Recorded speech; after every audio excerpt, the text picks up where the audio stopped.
thinking about Mexican Coyotes.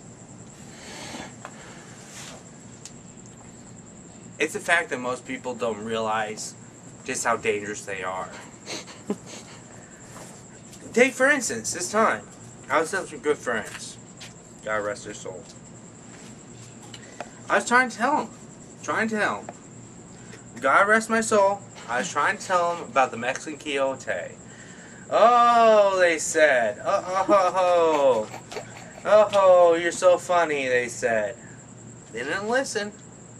They were right around the corner from them. They didn't listen. I went back to the car, came back. No friends anymore. Had to make some new ones. Not that that's hard, but I felt bad. I had to tell you, I might have cried for 10, 15 minutes about that. So what did happen to your friends? How you can tell a Mexican Coyote Yes, please. from your normal Coyote? It's all in the how. The how? See this business. Throw me.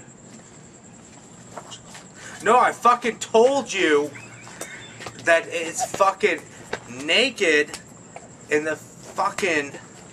Oh, God. You know what? Forget it. Forget it. You can't get it fucking right. We're gonna fucking do it again. I'm sorry about that. Oh, no, it's okay. We know you gotta take care of business. It was a good phrase. That's okay. But you were telling us how to tell the difference between a Mexican coyote and a regular coyote. Yes, that's right. The Mexican Quixote and the American Quixote. Now, there's subtle differences, even in between the American Quixotes.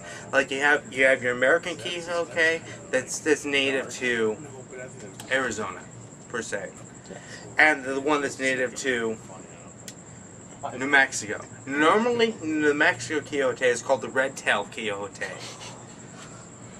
But most of the time, people don't notice that sort of difference.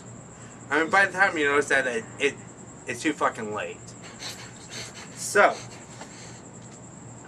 Mexican Coyote, American Coyote. A very distinctive difference in their howl.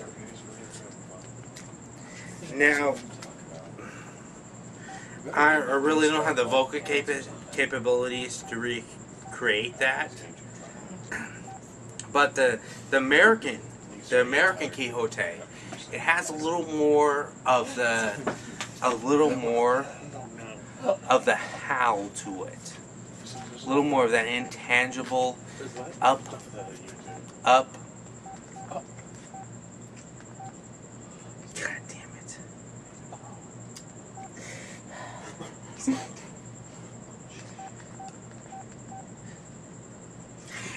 Now you're saying it's how they operate? It's a very difficult memory. It's a more higher octave. It's about a half octave higher than the American Quixote. Now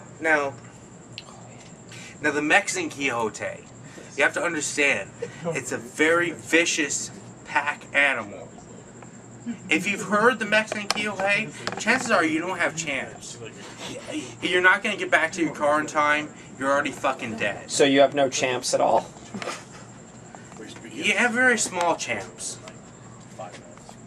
to save your life on that. Generally speaking, when you hear a Coyote, they're 5 to 10 miles away from you.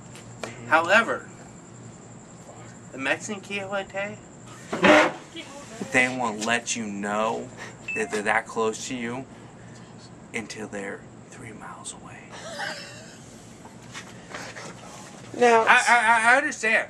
I mean, you say to yourself, why would they be like this? And you know, it's very, very simple. They're just a pack animal, but they want to. You gotta think about it like this. The only way I really have to describe it is you gotta think of some clicks. Like you're at the club, right? And you got the hot chicks over there. and the guys are hitting them over there. And you got the guys are just behind them over there, right? Okay. Mexican Coyotes are that guy. They're not settled with a little bit of puffing out their feathers and saying, "I'm cool as you." So the Mexican Coyotes have the feathers. You're not understanding the analogy here. It's not about feathers. It's not about looks or anything like that. It's about social standing. You have to be the top pack around.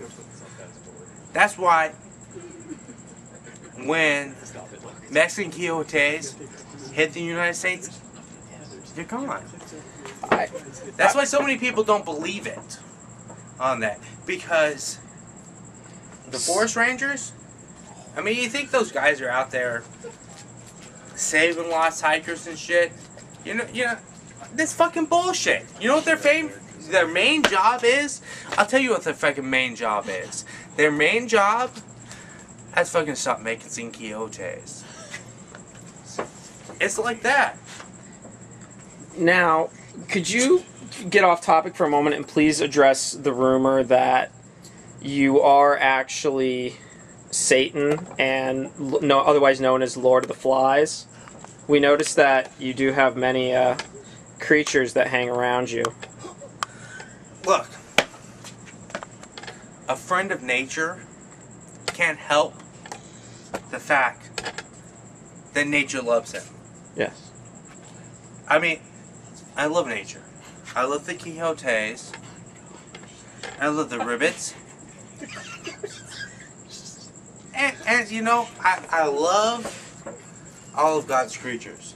He created them for a reason. He created God's creatures for us to love them. Yes. On them. Now, I'm not saying that I won't hunt down the weaker ones and wear them as furs, because that's as God created also. God intended us. God intended us to prey on the weaker. On that. Now, I'm not going to say any of this craziness that even the bugs love me. Well, I'm noticing the more that you get agitated, the more your friends around you get agitated. Does that have anything to do with the darkness that's inside of you?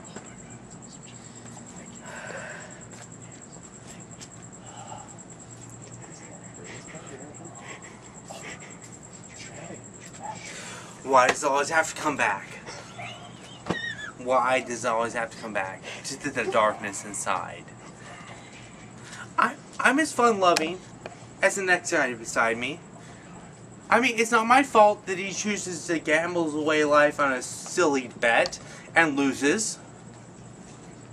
He lost. It's what happens on that. The gambler always loses. Take that as a warning, my friends. Do not gamble.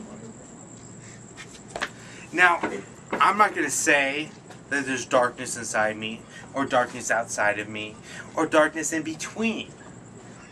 That's for the Lord, our God, to decide. I'm just saying that I spread the joy to all my friends. To you, and you, and you. I bring the joy. Some people feel that joy is too much to handle, and they shrink away. And they make up names. They make up Prince of Darkness. They make up... They slander. They slander against me, and I don't know why. I have so much love in my soul to give to all of them. Now, so that they can realize their true potential, and so they can follow behind me on that. Now, how many names do you have? Names. Why does it always come back to names? Who cares what you call a name? Suppose by another name, smells sweet? I think it does. Why do we need to bring names into anything on that? What does it matter if you call me a different name than you call me a different name on that? I'm still am. I still am me. I exist because I am. Not because of the name you give me. I exist because I'm in your soul.